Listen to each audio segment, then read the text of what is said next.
अणुव्रत अनुशासता आचार्य श्री महाश्रमण जी के ठाणे प्रवास के तीसरे दिन यानी 18 जनवरी 2024 को अणुव्रत गीत का महासंगान किया गया, जिसमें देश भर से लाखों लोगों ने हिस्सा लिया।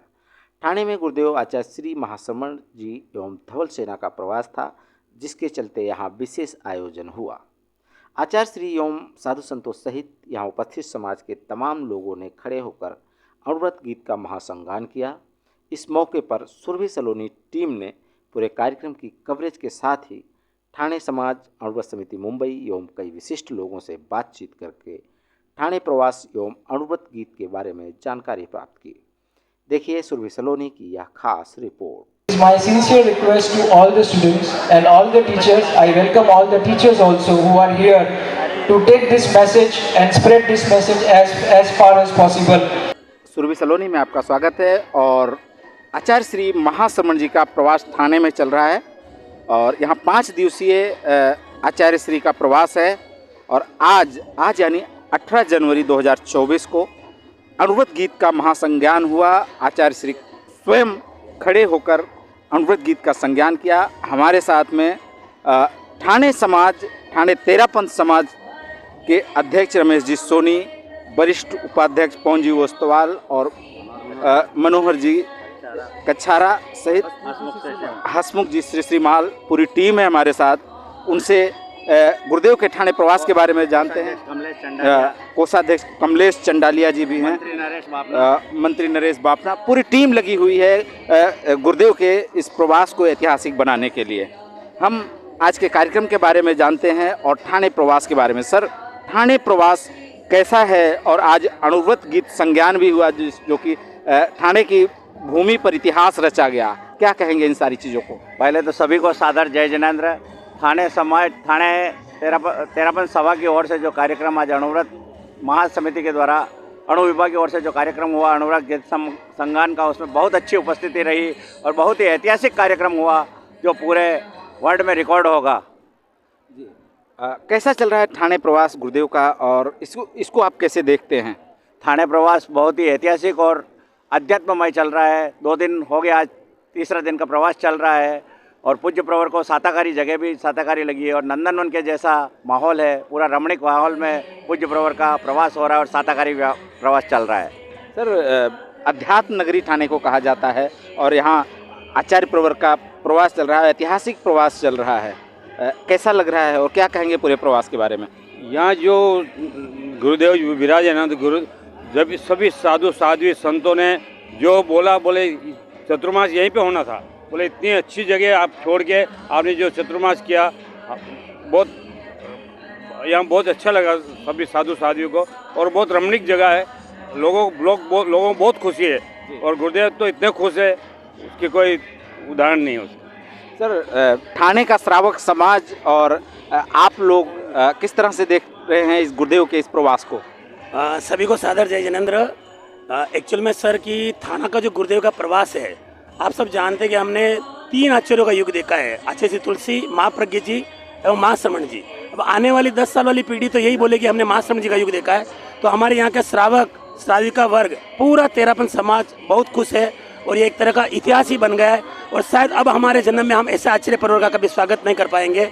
ये आचार्य वर्ग की और भिक्षु शासन का प्रताप है कि हमें भी खुशी हुई है। और आचार्य पर्व के जो मुखरविंद से जो उन्होंने बोला है कि उनके चेहरे के एक्सप्रेशन, उनके गुरु की जो भंगिमा है, उसे हमें देख के लगता है कि हमारा श्रावक समाज भी खुश है और स्वयं गुरुदेव भी खुश है। आज अणुव्रत गीत का महासंगान किया गया, पूरे देश में चल रहा है और आप लोगों के सौभाग्य मिला कि गुरुदेव की उपस्थिति में हुआ। ये इसको कैसे व्यक्त करेंगे आप? सर देखिए, ये हम लोगों का सौभाग्य तो है ही है तेरापंथ समाज का, बट पूरे थाना जैन समाज का था।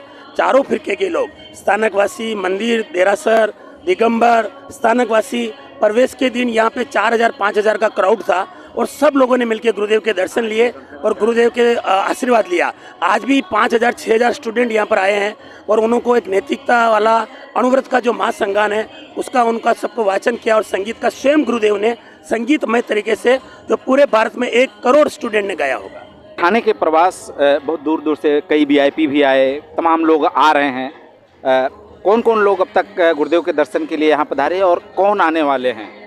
गुरुदेव के प्रवास के लिए इधर आज बहुत सारे नेता लोग, समाज के सभी सामाजिक पद लोग और पूरे सभा और पूरा समाज जुटा हुआ है तेरापन इस आयोजन को सफल बनाने के लिए। पूरा तेरापन समाज, युवक परिषद, महिला मंडल, किशोर मंडल, कन्या मंडल और सभा की पूरी टीम जी जान से लगी हुई है इस कार्य गुरुदेव के प्रवास को सफलतम बनाने के लिए, और सफलतम हो रहा है। थाने महिला मंडल के अध्यक्ष हमारे साथ हैं। मैम, गुरुदेव के प्रवास को किस तरह से आप लोग तैयारियां कर रहे हैं और किस तरह से आध्यात्मिक भेंट दे रहे हैं गुरुदेव? गुरुदेव को आध्यात्मिक भेंट सभी जन नशा मुक्ति और अणुव्रत के ऊपर जो हमारे नियम है छोटे छोटे, उनको सबको अपना के, और हम चाहते हैं कि सब हमारे जो आज स्कूल के बच्चे जो आए हैं वो नैतिकता और सद्भावना के ऊपर पूरा कंसंट्रेट करें। तो जब सुधरे व्यक्ति, समाज व्यक्ति से राष्ट्र स्वयं सुधरेगा, यही हमारी लक्ष्य है। ये पूरा थाना तेरापन समाज ने गुरुदेव के इस पावन प्रवेश को सब ने मिलकर एकजुटता के साथ सफल बनाया है। आज तीसरा दिन है और आने वाले 2 दिन भी अच्छे से गुरुदेव के गुजर जाएंगे। और महिला मंडल स्पेशल मीनाक्षी जी और उनकी टीम ने भी बहुत सराहनीय कार्य किया है। पूरी सभा को महिला मंडल का पूरा सपोर्ट मिला है। पूरे तेरापन समाज के लिए ओम राम। भारतीय जनता पार्टी महिला मोर्चा की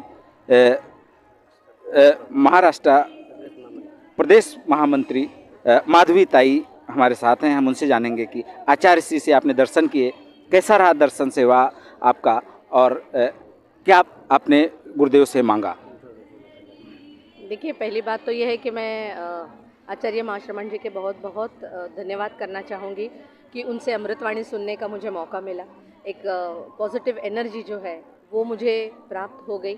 और दूसरी बात यह है कि हमारा समाज जो है वो अच्छी दिशा में चले, इसलिए वो उन्होंने हमेशा तो कहते ही है, वो करते भी है, पैदल प्रवास करते हैं नैतिकता के लिए, सद्भावना के लिए।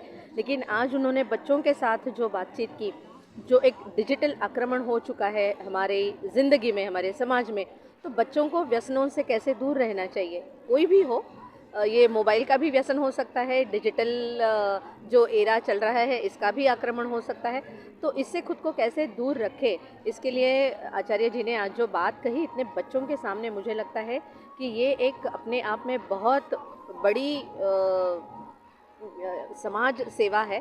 और आने वाला कल जो है, हमारे देश का जो भविष्य है, वो ना ही सिर्फ लिखे पढ़े, वो ना ही सिर्फ देश को आगे बढ़ाए, लेकिन खुद की ज़िंदगी में भी सद्भावना का वो इस्तेमाल करे, वो नैतिकता का इस्तेमाल करे, और वो किसी भी तरह के मोह माया से खुद को कैसे दूर रखे, इसके बारे में उन्होंने जो भी मार्गदर्शन किया है, मुझे लगता है कि एक माँ होने की वजह से मुझे इस बात की और खुशी हो रही है। विकास जी, थाने प्रवास गुरुदेव आप लोग लगे हुए हैं, दर्शन सेवा सहित व्यवस्थाओं में लगे हुए हैं, कैसा चल रहा है थाने प्रवास? आप क्या कहेंगे पूरे थाने प्रवास को? देखिए, सबसे पहले तो गुरुदेव के प्रति बहुत बहुत कृतज्ञता कि आज बरसों से जो थाना नगरी का एक सपना था कि हमारे आचार्य, हमारे भगवान थाना नगरी को पावन करे, तो वो काफ़ी इंतजार के बाद वो सौभाग्य का पल 16 तारीख को आया। और निस्संदेह गुरुदेव ने थाना में एक 5 दिन का बड़ा प्रवास फरमाया, क्योंकि बाकी अधिकतर जगह 1-2 दिन का मिला है, लेकिन थाना एक आध्यात्मिक नगरी है, तो 5 दिन का प्रवास मिला है। तो जितना मिला उसमें संतुष्टि, तो हम ये 5 दिन के प्रवास को हम 5 माह का प्रवास समझकर पूरे समाज में, न खाली कि जैन समाज में बल्कि इतर जैन समाज, मानव मात्र में एक गुरुदेव के प्रति माहौल बना हुआ। आज थाना में जिधर जाते हैं उधर तो लोगों में एक यही चर्चा चलती है, कोई बहुत बड़े महान ऋषि संत आए हुए हैं, और जो भी इनके एक बार दर्शन करता है वो उनका अनुयायी बन के रह जाता है।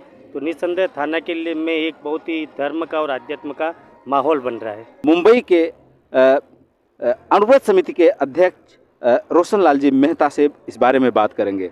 सर, 75वां वर्ष चल रहा है अणुव्रत आंदोलन के, और आज लाखों लोग अणुव्रत गीत का संज्ञान करेंगे। क्या प्रासंगिकता है अणुव्रत गीत का, और आचार्य तुलसी ने इसकी रचना किस उद्देश्यों से की थी, इस पर प्रकाश डालिए। पूज्य गुरुदेव आचार्य श्री तुलसी ने सन 1949 में एक आंदोलन दिया था जिसका नाम अणुव्रत आंदोलन रखा। और अणुव्रत आंदोलन का मुख्य उद्देश्य है कि मनुष्य हिंदू या मुसलमान नहीं, अच्छा इंसान बनना चाहिए। इस उद्देश्य को लेकर पूज्य गुरुदेव ने छोटे छोटे संकल्पों द्वारा किस प्रकार अपने जीवन को बदला जा सकता है, उसी का नाम अणुव्रत है। अणु यानी छोटा, व्रत यानी नियम। छोटे छोटे नियम हम हमारे जीवन में उतार कर अपने जीवन का कल्याण कर सकते हैं। यही मेन उद्देश्य अणुव्रत का है। और आज जो ये 75 हमारा अनुव्रत का 75वां अमृत वर्ष है, इसे हमने पूरे देश में नहीं विदेश में भी इस महासंगान का गान करके एक विश्व रिकॉर्ड कायम किया है। और लगभग हमारा जो अनुव्रत विश्व भारती सोसाइटी है, उन्होंने 1 करोड़ लोगों द्वारा आज के दिन इस गीत को गाने का संकल्प किया है और उसमें हम 100% खरे उतरेंगे, ऐसा हमें विश्वास है।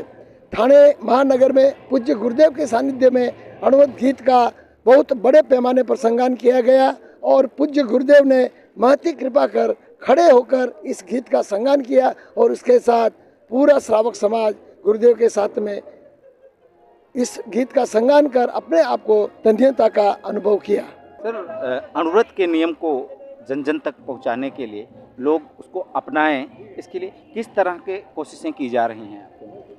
जैसा कि अभी आज गुरुदेव ने आज बताया, अनुव्रत संगान हुआ आज, और ये अनुव्रत के 11 नियम लोगों के लिए बनाए गए। पहले 84 नियम थे, उनको समन्वय करते करते अब अभी हम 11 नियमों पे आए हैं कि ताकि लोगों को इतना ज़्यादा नहीं लगे और 11 नियम छोटे छोटे नियम है जो अपने जीवन में उतार के अपने जीवन का उद्धार कर सकते हैं। कि जैसे अहिंसा नहीं करूँगा, मैं हिंसा नहीं करूँगा, अहिंसा को अपनाऊँगा, बड़े बड़े झाड़ पेड़ पौधों को नहीं काटूंगा, ऐसे प्रकार के 11 नियम है जिससे अपना कर हम अपने जीवन को सुधार सकते हैं और लोगों के अंदर ऐसी भावना पैदा कर सकते हैं कि हमसे किसी को डर नहीं होता है। उसके लिए ये अनुव्रत का नियम बनाया है ताकि सबको भय मुक्त रहे, समाज में भय मुक्त रहे, और समाज सुधरेगा तो राष्ट्र स्वयं सुधर जाएगा। इसके लिए ये अनुव्रत के नियम गुरुदेव ने दिए हैं और आज ये जो संगान हुआ है, लगभग 1 करोड़ से ज़्यादा लोगों ने पूरे हिंदुस्तान और वर्ल्ड में इसका संगान किया है। सुबह 5 बजे से लगा के रात को 11 बजे तक ये निरंतर चलता रहेगा। सर, मुंबई अनुव्रत समिति किस तरह से अनुव्रत के नियमों को लोगों के बीच ले जा रही है और आगे की क्या प्लानिंग है? प्लानिंग तो ऐसा है कि हम स्कूलों में ज़्यादा इसका प्रचार प्रसार करना चाह रहे हैं, क्योंकि अनुव्रत जो है छोटे छोटे नियम, तो इसमें कोड ऑफ कंडक्ट बनाया है। गुरुदेव श्री तुलसी ने 11 नियम दिए हैं कि हमें अपनी जीवन को कैसे जीना है, जैसे अहिंसा, नैतिकता, और इसके ऊपर ज़्यादा जोर दिया है। और गुरुदेव आचार्य श्री महाश्रमण जी भी इस अनुव्रत यात्रा में 3 चीज़ों पर ज़्यादा फोकस कर रहे हैं, नैतिकता, सद्भावना और नशा मुक्ति। और हम इन तीनों चीज़ों को हर स्कूल्स में जितनी ज़्यादा हो सक रही है हम स्कूल्स में इसे प्रचार कर रहे हैं। और इस अनुव्रत महासंगान में, गीत महासंगान के लिए भी हमने बॉम्बे में 180 के ऊपर स्कूलों में इसको आज रजिस्टर की है और आज 180 स्कूलों में इसे गाया जाएगा। और उसके बाद में जैसे छोटे छोटे पार्क में जहाँ पर वॉकिंग हो रही है सुबह, तो वहाँ पर भी हुए हैं आज काफ़ी जगह पर। तो सोसाइटी में जहाँ पर गार्डन्स हैं, तो छोटे छोटे गार्डन्स हैं जहाँ पर सोसाइटी, तो वहाँ पर भी काफ़ी लोगों ने, कोई 50 की संख्या में आए, कोई 75 की संख्या में आए। तो ऐसे आज अनुव्रत गीत का संगान हुआ है। तो इसके साथ में क्या होगा कि जब अनुव्रत गीत के बोल हम गाएंगे, हम सुनेंगे, तो उसकी जो अंदर की जो आत्मा है वो हमारे में कहीं ना कहीं थोड़ी सी अंदर घुसेगी हमारे में, या जो भी गा रहा है, तो वो हम सोचेंगे कि अगर उसने अपने जीवन में एक सुधार भी लेके आ गया तो वो काफ़ी अच्छा है। तो हम उसी दिशा में चल रहे हैं और इसका ज़्यादा से ज़्यादा प्रचार प्रसार करते रहेंगे और जितना हो सकेगा हम अपनी तरफ से कोशिश करेंगे, यही भावना है। बहुत बहुत धन्यवाद सर हमसे बात करने के लिए आप लोग, और कोशिश करेंगे कि अनुव्रत आंदोलन यूं ही चलता रहे। कैमरामैन जितेंद्र दुबे के साथ दिनेश कुमार, सुरभि सलोनी।